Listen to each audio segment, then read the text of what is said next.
Bismillahirrahmanirrahim. Alhamdulillahirabbil alamin. Wassalatu wassalamu ala asyrafil anbiya'i wal mursalin. Sayyidina wa habibina wa syafi'ina wa maulana Muhammadin wa ala alihi wa ashabihi ajma'in, amma ba'd. Baik, sekarang Bapak Ibu para jemaah haji atau calon jemaah haji, kita sudah sampai pada tanggal 11 Zulhijjah, di mana sampai pada tanggal ini Bapak Ibu sudah melakukan tahallul awal.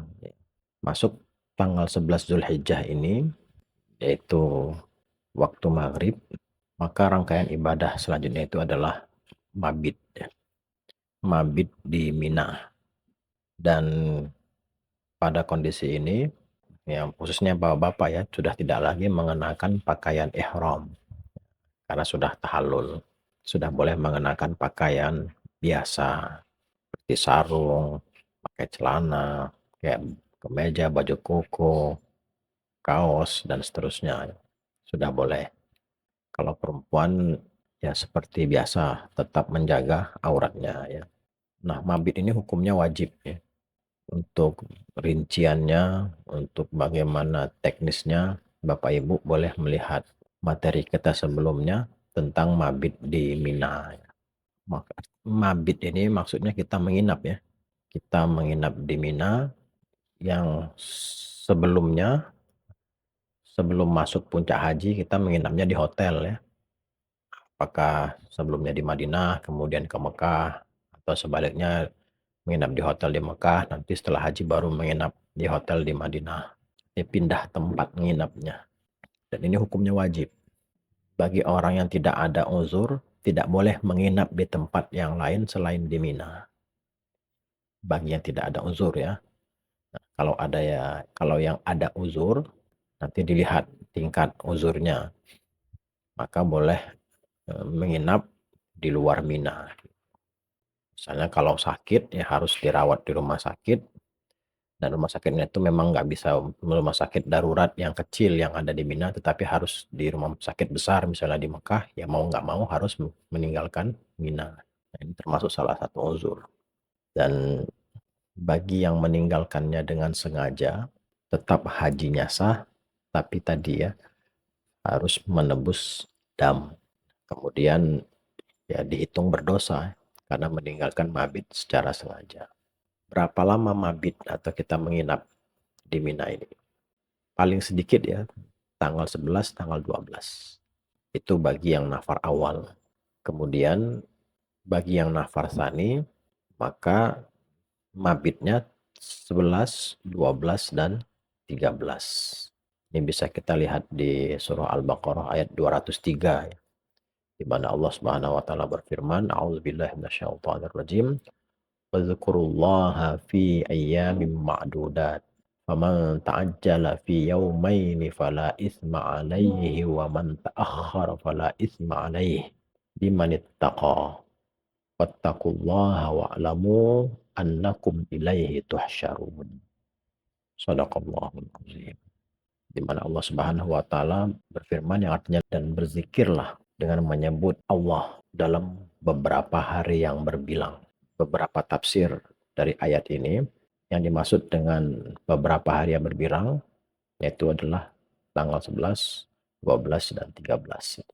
Kemudian faman ta'ajjala fi yaumin, barang siapa yang ingin cepat berangkat dari Mina sesudah 2 hari, maka tiada dosa baginya. Ini 2 hari, yaitu 11, 12. Kemudian waman ta'akhkhara fala isma alaihi.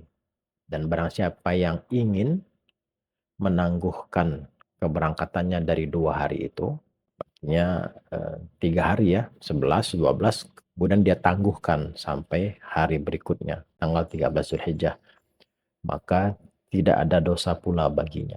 Fala isma alaihi liman ittaqa, bagi orang-orang yang bertakwa.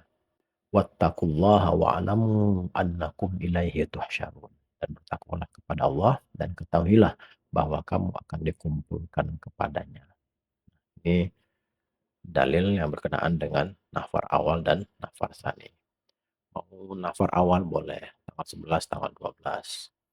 Dan mau nafar sani juga boleh 11, 12, 13. Hanya saja yang perlu dicatat adalah bagi mereka yang mengambil nafar awal 11, 12, itu tanggal 12 itu benar-benar mereka harus sudah meninggalkan Mina sebelum masuk tanggal 13. Artinya sebelum matahari terbenam. Kalau matahari sudah terbenam, mereka masih berada di Mina, maka mereka harus meneruskannya sampai tanggal 13. Ketentuannya seperti itu. Dan melontar jumrahnya pun nanti harus melontar ya sampai hari ke 13 Zulhijjah itu. Tapi apakah semua jamaah haji Indonesia khususnya yang reguler itu mengambil nafar awal atau sebagian mengambil nafar sani? Maka itu bisa dilihat dari pertama kloter jamaah tersebut. Misalnya kalau jamaah itu berada di kloter kloter awal gitu ya, di mana seminggu atau 10 hari setelah puncak haji ini mereka akan bertolak ke tanah air, maka dianjurkan untuk mengambil nafar awal. Karena kan perlu masih ada kegiatan lagi setelah puncak haji ini, yaitu melakukan tawaf ifadah, kemudian ya berikut sa'inya ya, kemudian belum lagi persiapan barang-barang yang akan dibawa kembali ke tanah air, itu perlu persiapan sehingga dianjurkan untuk mengambil nafar awal. Atau jamaah haji yang kloternya itu berada di tengah, di mana mereka itu akan berangkat ke Madinah. Itu mereka yang kloternya itu berada di gelombang kedua, tapi di awal, sehingga setelah puncak haji mereka akan segera menuju ke Madinah. Nah, itu juga harus dianjurkan ya, apalagi yang istilahnya sangat dekat ya waktu keberangkatannya ke Madinah dari puncak haji, maka itu sangat dianjurkan mengambil nafar awal. Karena perlu persiapan juga untuk melakukan tawaf ifadah dan sa'i, kemudian ya barang-barang yang akan dibawa ke Madinah, sekaligus nanti akan diteruskan menuju ke tanah air. Nah, ini siapa yang sebaiknya mengambil nafar awal. Adapun yang tidak diburu tadi, tidak diburu atau tidak terburu-buru untuk berangkat ke tanah air, ataupun tidak diburu atau terburu-buru untuk berangkat ke Madinah, maka tidak mengapa ya. Bahkan baik kalau melanjutkan sampai dengan ke nafar sani. Jadi tambah lagi memang tidak ada uzur, tidak ada sakit, tidak ada kondisi prima sehatnya. Baik, ini juga akan memudahkan ya mereka yang harus segera berangkat ke Mekah, artinya yang memang harus melakukan nafar awal. Karena kalau semua nafar awal kan ya dampaknya itu banyak ya, khususnya pertama terjadi kemacetan. Itu kan pasti jamaah semuanya akan digeser ke Mekah ya dari Mina itu sebelum matahari terbenam. Jadi memang dikejar dengan waktu. Kemudian ya di situ sih dampaknya akan terjadi kemacetan itu untuk memindahkan jamaah dari Mina menuju ke Mekah. Tetapi kalau sebagian nafar awal, kemudian sebagian nafar sani, maka beban macet di nafar awal itu tidak terlalu besar. Karena sebagian akan berangkat ke Mekah di hari pada tanggal 13 Zulhijjah, hari berikutnya. Dan pada tanggal 13 Zulhijjah itu kan boleh kapan saja meninggalkan Minanya. Jadi tidak terikat waktu. Berbeda dengan nafar awal, sebelum matahari tenggelam, mereka sudah harus berada di luar area Mina. Dan pengalaman kita tahun 2024, kita digeser dari Mina menuju ke Mekah itu sebelum zuhur ya, sekitar jam setengah 11, jam 11. Memang sudah dipersiapkan nanti sholat zuhur atau asarnya dijamak di hotel. Tapi nyatanya macet luar biasa. Banyak jalan yang dibuka dan yang ditutup ya, banyak jalan yang ditutup. Bahkan ada teman kita itu yang berada satu hotel dengan kita. Itu kan satu hotel itu kita ada kalau tidak salah 15 kloter ya di hotel kita itu. Nah itu ada beberapa jamaah itu yang mereka diberangkatkan sama dengan kita, yaitu jam 11. Mereka itu tibanya di hotel itu maghrib. Bahkan ada yang tidak sampai di hotel. Mereka harus turun di jalan, kemudian diteruskan dengan berjalan kaki. Karena tadi bisnya tidak bisa melintas karena jalannya ditutup. Karena memang posisi hotel kita mungkin ya, itu yang harus membuat seperti itu gitu ya. Yang mengakibatkan terjadi seperti itu. Mungkin kalau hotel kami pada saat itu tidak berada di area yang istilahnya jalannya banyak ditutup, ya mungkin tidak terjadi ya. Tapi karena kebetulan hotel kami itu mungkin posisinya di daerah itu banyak ditutup aksesnya ya menuju ke sana, maka itulah yang terjadi. Banyak yang tiba di hotel itu baru menjelang maghrib. Maghrib. Bahkan ada yang tidak sampai ke hotel ya, mereka harus melanjutkan dengan berjalan kaki. Ya lumayan sekitar sekiloan mungkin ya, 2 kilo, Allah alam. Ya kasihan yang sepuh ya, yang sudah umur, gak perlu dipertimbangkan juga. Itu kami posisi hotelnya berada di daerah, memang hotel kami tidak jauh ya dari Jamarat itu. Cuman kan kalau kita naik bis kan mungkin dia memutar ya. Padahal kalau berjalan kaki bisa dari tenda itu menuju ke hotel itu karena dekat. Tapi karena kita menggunakan bis itu dan mungkin harus memutar, banyak jalan yang ditutup, ya itulah yang terjadi. Ini sekedar informasi. Maka kembali lagi, kalau seandainya tidak berburu-buru, atau tidak ada yang dikejar, atau tidak ada uzur, atau yang lain-lain yang mengharuskan atau menganjurkan Bapak Ibu untuk mengambil nafar awal, ya ambil nafar sani, akan lebih santai ya, akan lebih santai. Insya Allah di tenda juga akan disiapkan untuk konsumsinya dan seterusnya. Cuman mungkin pada malam harinya agak sepi ya, karena memang sebagian jamaah kan sudah meninggalkan tenda. Nah, berikutnya jamaah perlu menyikapi dengan baik berkenaan dengan kondisi yang tentunya tidak senyaman seperti penginapan di hotel.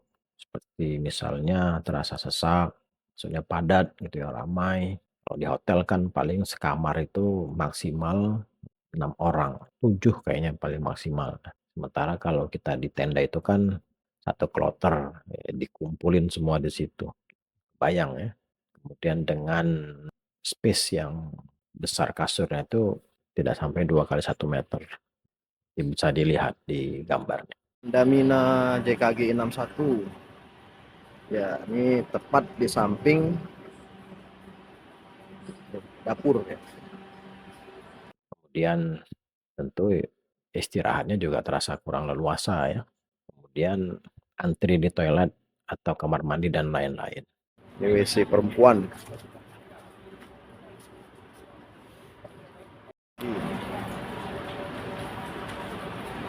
Ya. Ini buat BAB. Ini sisi kiri buat mandi, showernya. Ya, ini masih proses persiapan ya, jadi belum finishing ya, tapi sudah dipasang. Nah ini ya harus disikapi dengan baik ya. Kalau kita lihat pemberitaan ya, tahun ini muncul ya pemberitaan termasuk ya keramaian yang ada di tenda Mina itu. Ada beberapa jemaah yang menyampaikan bahwa mereka tidak mendapat tempat di dalam tenda sehingga harus beristirahat di lorong-lorong. Tapi memang ya seperti itulah kondisinya. Maka yang paling penting ya bagaimana kita menyikapinya itu ya. Yang dikhawatirkan tadi akan ya merusak nilai daripada ibadah haji kita. Tapi untuk kondisi ini ada baiknya itu petugas kloter ya. Pada saat survei lapangan sebelum puncak haji, melihat kondisi tenda di Arafah dan di Mina, itu petugas kloter benar-benar harus dipastikan apa jumlah kasur yang ada di tenda tersebut. Apakah sesuai dengan jumlah jamaah yang ada. Kemudian memang terkadang ini ada kloter yang mereka itu mendapat tenda yang tersambung gitu ya. Tersambung jadi tidak terpisah-pisah gitu tendanya. Dan ada juga yang mereka itu oleh petugas maktab terpaksa harus dipecah gitu. Ada yang ya mungkin 4 tenda bergabung menjadi satu. Kemudian 2 tenda lagi terpisah mungkin di seberangnya. Nah itu ketua kloter harus tahu itu dan menginformasikan itu ke jamaah. Sehingga jamaah tahu kalau tenda itu adalah milik tenda kloter sekian. Atau tenda itu adalah tenda yang dialokasikan untuk kloter Bapak Ibu gitu. Sehingga tadi tenda yang tergabung dengan kloter lain tadi itu supaya kloter yang lain itu juga tahu kalau ini bukan tenda kita, ini jatah tenda kloter sebelah atau di depan kita gitu. Karena karena memang kondisi tenda seperti itu sehingga mereka terpecah sebagian masuk ke dalam tenda. Nanti bisa Bapak Ibu lihat nanti di denah tenda yang saya sampaikan di sini. Baik, ini seperti kita lihat di peta ya. Ini Maktab 12 waktu kami haji pada tahun 2024 ya. Ini posisi tenda jamaah per kloter ya. Sini sudah ditandain warna biru muda, ini kloter Surabaya. Dan biru tua ini Surabaya. Ya, kalau biru muda Surabaya kloter 14, biru tua Surabaya kloter 13. Ini ada jumlah jamaahnya. 369, kemudian 370 jamaah. Kemudian ada yang warna kuning itu ya, Kuala Namu kloter 5, 354. Kemudian Kuala Namu kloter 6, 357. Terus ya BPN Balikpapan, BTH kloter Batam, BTJ kloter Aceh. Ini kemudian warna merah kloter JKG 61. Nah kami waktu itu kloter JKG 61. Ini alhamdulillah kita semua terdapat di satu area ini, tidak terpecah ya tendanya. Tapi coba kita lihat ini yang warna biru muda Surabaya kloter 14. Yang ini sederet, yang tenda 21, 22, 23. Tapi sisanya ini berada di depannya ini, kloter 28. Kemudian ini berada di tenda nomor 15. Dan ini terpisah dengan lorong ini. Ini kan kalau sekiranya tidak disampaikan, tidak disosialisasikan, jamaah menduga kloter sub Surabaya 14 tuh 3 tenda ini. Padahal kan di depannya itu masih punyanya kloter Surabaya, kemudian di bagian sini ini juga kloter Surabaya. Begitu juga nih dengan Surabaya kloter 13-nya. Ini yang 2 ini berurutan ini. Kemudian yang selanjutnya terpisah di sini, kemudian terpisah di depannya. Yang paling terlihat tuh Balikpapan ini. Sebagian besar ada di sini, kemudian sebagian ada di tenda sini, kemudian sebagian ada di sini. Nah ini kalau tidak tersosialisasikan dengan baik, ini bisa jadi tenda yang punya Balikpapan ini diduga sama kloter Surabaya ini punyanya dia nih. Nah sederetan ini. Padahal kan dia hanya batasnya sampai di sini. Kemudian ini adalah kloter BPN sampai sini, kemudian sampai di sini. Begitu juga dengan situasi ini. Nah, boleh jadi Surabaya yang 14 kalau tidak tersosialisasikan dengan baik, ini dia kira sebarisan ini punya dia semua.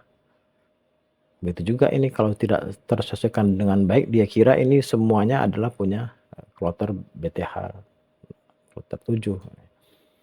Ini yang perlu diperhatikan ya. Karena memang tadi kan areanya seperti ini ya, kebetulan. Kemudian petugas maktab berusaha membaginya gitu. Bagaimana semua jamaah itu bisa mendapatkan tenda. Jadi seperti ini kan sudah jelas nih 15, 21, 22, 23, 28. 15, 21, 22, 23, 28 ini punya Surabaya nih. Untuk kapasitas jamaah 369 orang.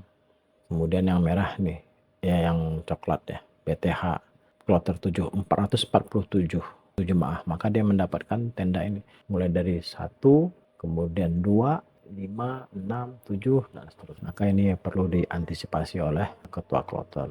Kemudian disosialisasikan dengan baik. Ini yang Surabaya nih, di sini ternyata masih ada lagi nih di sini.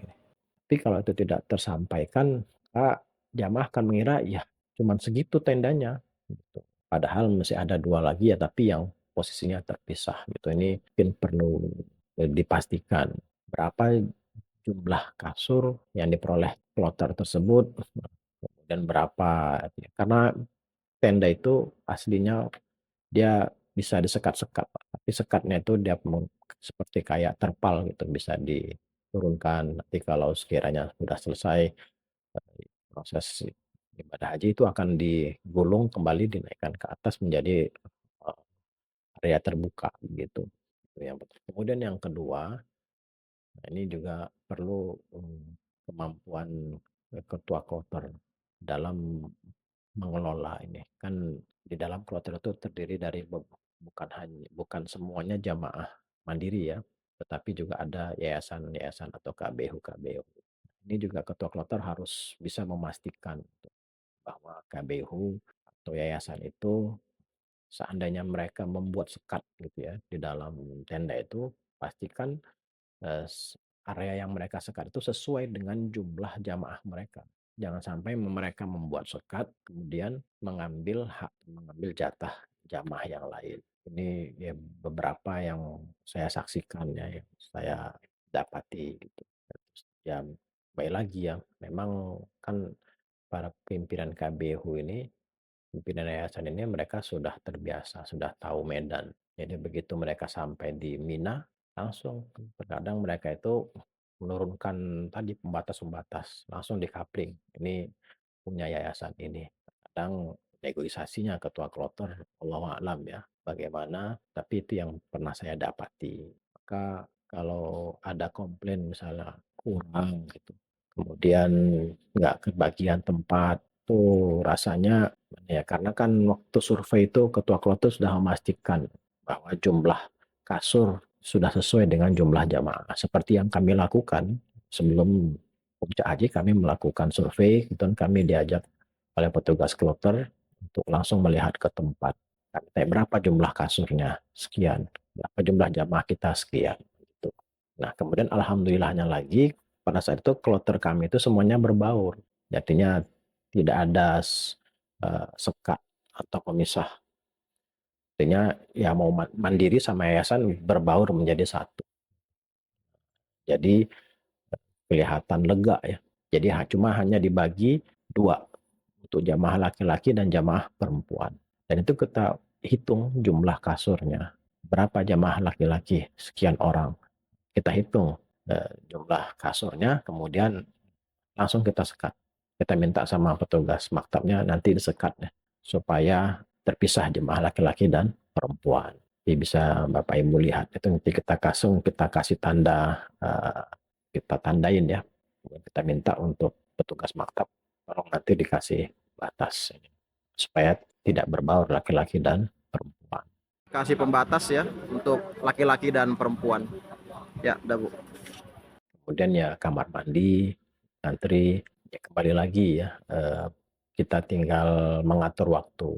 Yang jelas kalau kita mau wudhu mendekati waktu sholat, pasti ramai. Ya, kita lihat situasinya.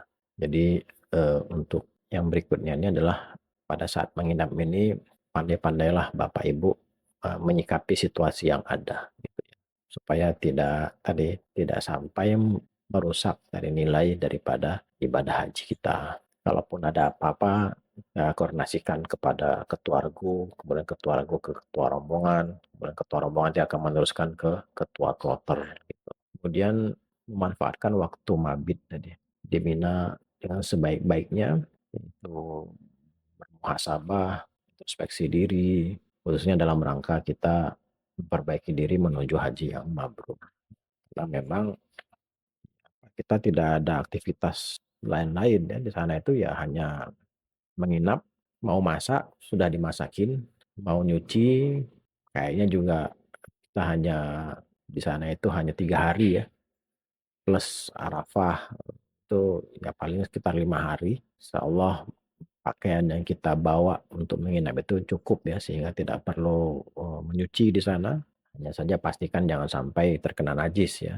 Jadi pisahkan antara pakaian sholat dengan pakaian istirahat gitu, supaya pakaian sholat kita itu tetap suci. Jangan pakaian sholat, pakaian pakai sehari-hari, kayak tidur sama semuanya. Kalau itu bisa-bisa sehari satu, kalau 5 hari 5 pasang, lagi kain ihramnya. Tapi kalau kita pisahkan pakaian sholat ya sholat, pakaian sehari-hari maka cukup 2 pasang, tiga pasang cukup. Ya 2 pasang juga cukup. Ya buat sholat sama buat sehari-hari. Karena kan kita di Arafah pakai ihram dan Musdalifah pakai ihram. Kemudian sampai dengan tanggal 10 itu sebelum melontar jumrah kita pakai ihram. Baru nanti mengenakan pakaian biasa itu setelah melontar jumrah ya, masuk tanggal 11, 12, 13. Jadi ya karena mencuci tidak, dan tadi ya memasak juga tidak karena udah disiapkan, maka aktivitas kita yang lain ya itu tadi muhasabah, zikir, baca Al-Quran, kalaupun yang ngobrol sama teman, ya obrolan yang baik, ya, yang bermanfaat dari obrolan-obrolan yang tidak bermanfaat gitu ya. Dan juga ini kan sudah tahallul awal ya, jadi banyak yang mengejar keutamaan untuk gundul jadi pada botak tuh. Cuman sayangnya botaknya itu di sekitaran tenda itu, dan setelah gundul rambutnya dibiarkan. Jadi insya Allah tuh di lantai-lantai di Mina itu rambut ya berserakan. Ini kan harusnya kalau haji mabrur itu tidak seperti itu ya. Haji mabrur itu kan mereka harus menjaga kebersihan, kerapihan. Boleh mencukur tapi rambutnya jangan jauh, jangan dibiarin. Tuh. Dipungut, dikumpulin, kemudian dibuang ke dalam tong sampah. Jadi komplek tenda kita itu tetap bersih, itu dilihatnya enak. Jadi memperbanyak memanfaatkan waktu yang banyak di Mina itu untuk kita ya, zikrullah. Yang berkaitan dengan mabit di Mina ini ada istilah tanazul nanti ya. Jadi sama itu ketika Bapak Ibu akan berangkat ke Arafah, itu ada istilah tanazul di mana mereka tidak mengikuti program reguler yang sudah dijadwalkan pemerintah. Yaitu pada tanggal 8 itu Bapak Ibu berangkat menuju ke Arafah. Dari hotel langsung ke Arafah. Tapi mereka yang tanazul, mereka justru dari hotel menuju ke Mina, yaitu hari Tarwiyah. Kemudian keesokan harinya tanggal 9 baru berangkat ke Arafah. Tapi itu dibiayai oleh mereka sendiri. Karena mereka tanazul mengundurkan diri dari program yang sudah diatur oleh pemerintah dan panitia haji. Begitu juga nanti ketika di Mina ada yang tanazul istilahnya. Tanazul itu bagaimana? Itu bagi jamaah yang hotelnya dekat dengan area Jamarat, tempat melontar jumrah itu, mereka istirahat di hotel pada siang hari dan kembali ke Mina saat malam hari untuk melaksanakan mabit. Jadi tanazul itu bagi mereka yang hotelnya dekat dengan Jamarat. Jadi penginapannya dekat dengan Jamarat. Sehingga mereka itu lebih memilih untuk di siang hari itu berada di hotel. Jadi tidak ngumpul di tenda gitu. Baru nanti pada malam hari mereka kembali ke Mina untuk mengambil mabitnya. Jadi kan mabit itu kan menginap ya, menginap itu di malam hari. Adapun di siang harinya tidak harus kita berada di Mina gitu. Tapi yang penting malam harinya harus berada di Mina. Masuk kloter kami kebetulan mendapat hotel dekat dengan Jamarat. Sehingga ketika di Mina ini banyak teman-teman kami itu yang mereka tanazul. Jadi mereka siang hari pulang ya, berada di hotel, kemudian malam hari mereka ke Mina. Tapi ke Mina pun mereka nggak ke tenda ya. Karena memang jarak dari Jamarat tempat pelontaran ke tenda kami itu jauhnya luar biasa. Sangat jauh ya, bisa 4 kilometer lah. Kalau pulang pergi kan bayang ya. Nah, sementara jarak dari Jamarat ke hotel kami cuma 1,5 kiloan, nggak nyampe kayak itu. Ya pulang pergi baru 3 kilo. Kalau di tenda pulang pergi bisa 8 kilo lebih. Jadi mereka itu setelah melontar Jumrah Aqobah pada tanggal 10, mereka langsung pulang ke hotel. Tahallul, kemudian pulang ke hotel. Ya mandi, salin di hotel. Yang sama kayak yang kembali ke tenda juga begitu. Pulang ke tenda, mandi, salin, pakai pakaian biasa gitu kan. Cuman kita di tenda. Setelah itu nanti selepas Isya, mereka kembali ke Mina untuk melakukan mabit. Sementara kita yang di tenda ya tidak, kita tetap di tenda karena kan kita memang posisi kita berada di Mina. Nanti ya biasanya mereka mabitnya di dekat-dekat Jamarot situ. Nah, biasanya sampai dengan lewat tengah malam, kira-kira Allah alam ya. Tapi kalau kita lihat lagi pelajaran kita sebelumnya mengenai mabit itu, maka sunnahnya itu kan sebagian besar dari malam kita menginap di Mina itu. Tapi teman-teman yang tanazul itu wallahu alam berapa lama mereka menginap di Mina itu. Karena kan mereka harus nyari lokasi yang aman ya. Karena askar itu nggak mau melihat ada orang berkumpul-kumpul, apalagi di pinggir jalan, apalagi yang di tempat-tempat yang tidak semestinya gitu. Nah, maka akan disuruh pergi gitu ya. Nah, rasanya kurang nyaman ya. Umumnya sih mereka yang melakukan tanazul itu mereka itu punya pembimbing ya, yaitu yang dari yayasan KBIHU. Jadi KBIHU-nya sudah paham betul lah gitu ya. Nah, bagaimana teknis melaksanakan tanazul saat di Mina ini. Tapi bagi Bapak Ibu yang ngaji mandiri, ya bagi yang ingin tanazul ya boleh tadi mengikut tadi seperti waktu mau berangkat melontar Jumrah Aqobah itu nebeng, ikuti lihat pergerakan mereka gitu. Atau kalau perlu ya izin sama pimpinan KBU-nya, Pak saya mau ikutan tanazulnya, itu bagaimana lah gitu ya pendekatannya. Dan itu boleh ya, ya nggak mengapa karena masih ada unsur mabitnya, yaitu menginap di Minanya walaupun di siang harinya berada di hotel. Walaupun mungkin mabitnya tidak seperti mereka yang di tenda full gitu ya semalam dari maghrib sampai dengan besok paginya gitu. Karena memang menginap di Mina dan kloter kami waktu itu hampir setengahnya ya, hampir 50% itu mengambil program tanazul itu, khususnya yang laki-laki. Jadi ya alhamdulillah agak longgar kita di tenda itu.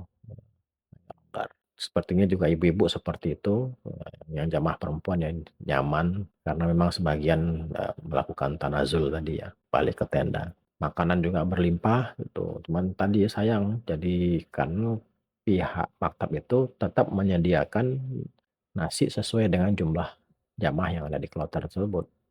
Apakah mereka tanazul atau gimana, pokoknya di drop segitu. Sehingga banyak makanan yang tersisa juga ya. Dan mereka yang tanazul itu semuanya ditanggung sendiri ya, untuk makannya semuanya ditanggung sendiri.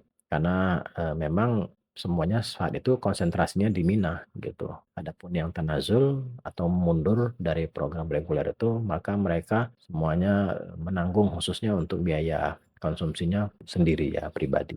Nah, kemudian juga untuk yang tanazul perlu diperhatikan ini. Karena kan di hotel itu mungkin tidak semuanya tanazul ya. Jadi hotelnya mungkin hanya diisi beberapa. Mungkin tidak seperti biasanya ramai. Ya, hati-hati karena hotelnya tidak ramai. Kemudian tapi yang kita kemarin sih aman ya. Aman, tidak ada masalah. Kemudian yang perlu diperhatikan juga bagi yang tanazul ini, khususnya yang suami istri, hati-hati. Jangan sampai kelepasan gitu. Karena Bapak Ibu baru melakukan tahallul awal.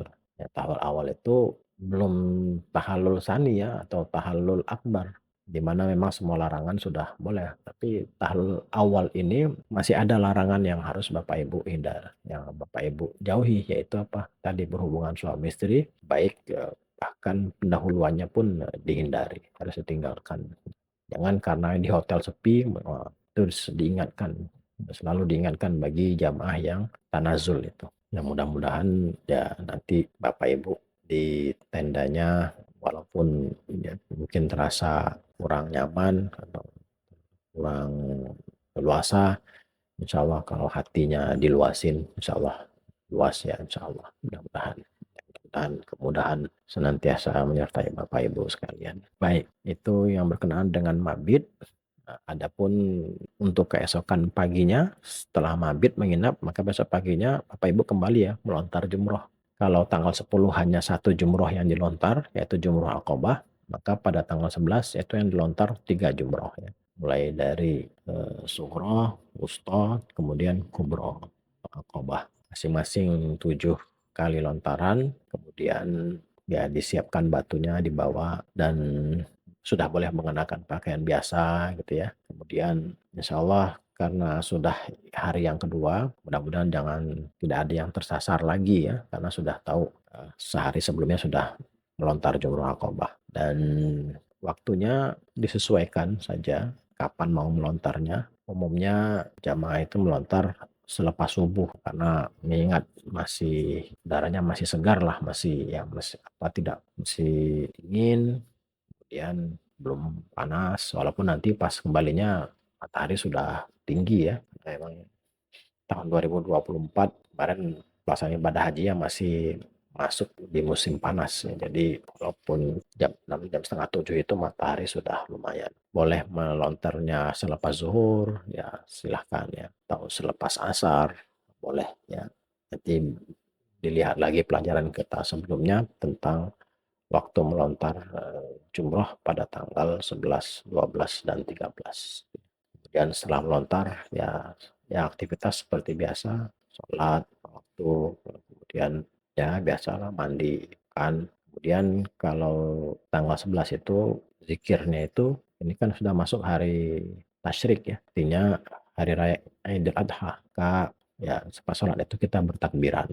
Jadi setelah kita melontar jumrah Aqobah, itu kembalinya dari melontar jumrah Aqobah itu kita sudah mengganti kalimat zikir kita yang tadinya labbaik Allahumma labbaik, kita ganti menjadi Allahu Akbar, Allahu Akbar, Allahu Akbar.